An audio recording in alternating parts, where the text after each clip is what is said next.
Theo, it's Nadia. Don't hang up. I buried my husband a year ago today, and the whole time I stood at his grave, I was thinking about you. That's a confession I've carried for a year. Tell me it makes me a monster, or tell me it isn't too late for us. Nadia,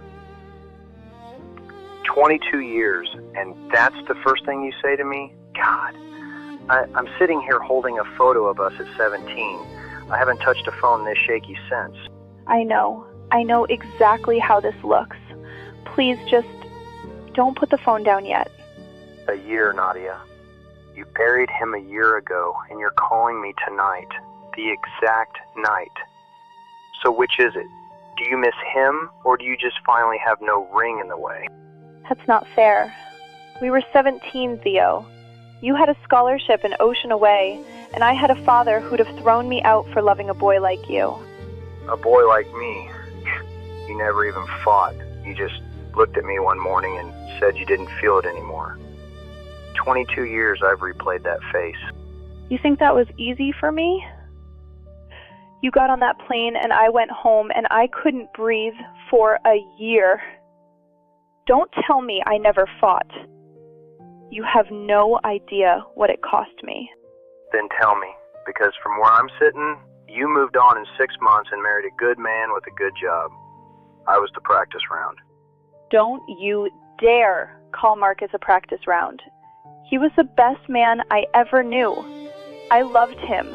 For 20 years, I sat by his bed and held his hand while the cancer took him piece by piece. I'm sorry. I didn't know it was cancer. I'm sorry, Nadia, truly. And here's the thing that makes me sick. I loved him completely, and I never once stopped loving you underneath it. What kind of woman grieves a good husband and feels free at the same time? What is wrong with me? You want to know what's wrong with you? Nothing I didn't do too. I've got a divorce behind me and an empty house because no woman I married was ever you. But I'm not going to be the thing you run to the second you're allowed. God, I swear I'd never tell you this. Nadia, your husband called me 8 months before he died. What? Marcus didn't even know your name. How would he? He knew everything. He found me. He said, I've watched my wife love me with half her heart for 20 years, and I've never once been angry about the other half. When I'm gone, she's going to need the man who owns it. Stop. You're telling me my dying husband hunted you down? That the man I've been betraying in my own head for a year, he knew? He knew, and he never said a word to me. Because he didn't want you carrying it while he was still here. He made me promise. He said, don't you dare call her. Don't you show up at my funeral. Let her grieve me properly first.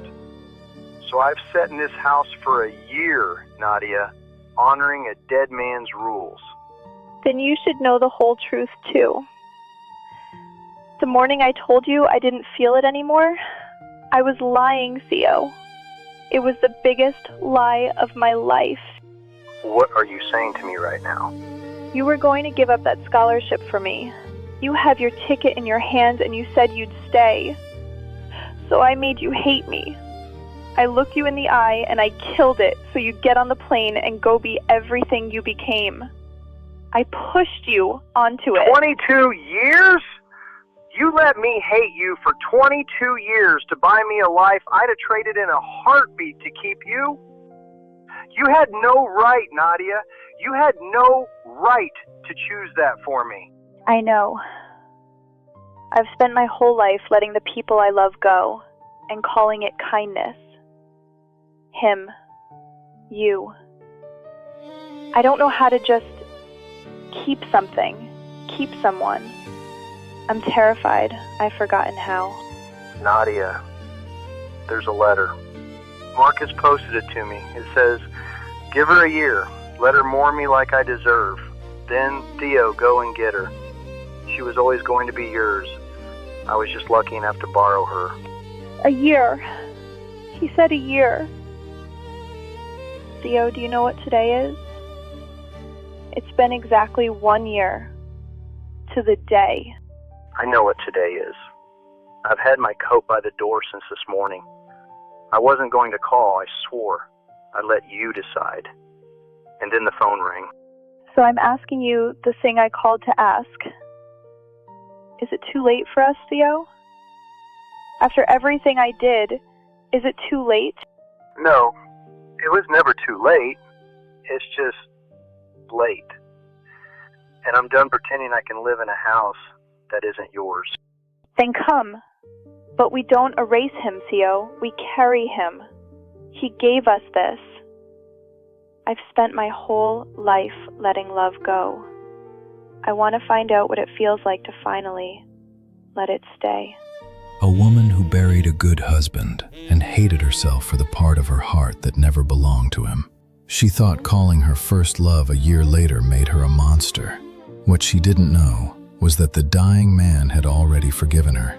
He found the boy she loved at 17, kept the secret to spare her the guilt, and left one instruction: give her a year, then go and get her. She dialed on the very day he was allowed to answer. So here's what we can't decide for you. Is 1 year too soon, or is life too short to bury a second chance beside him? Was Marcus the most selfless man in this story, or did he steal the chance to be loved with a whole heart? And who wronged whom? The girl who lied at 17 to set her love free, or the boy who never forgave her for it? There are no clean villains here. Take a side in the comments. Welcome to Closure Chronicles. Subscribe, and let's heal together.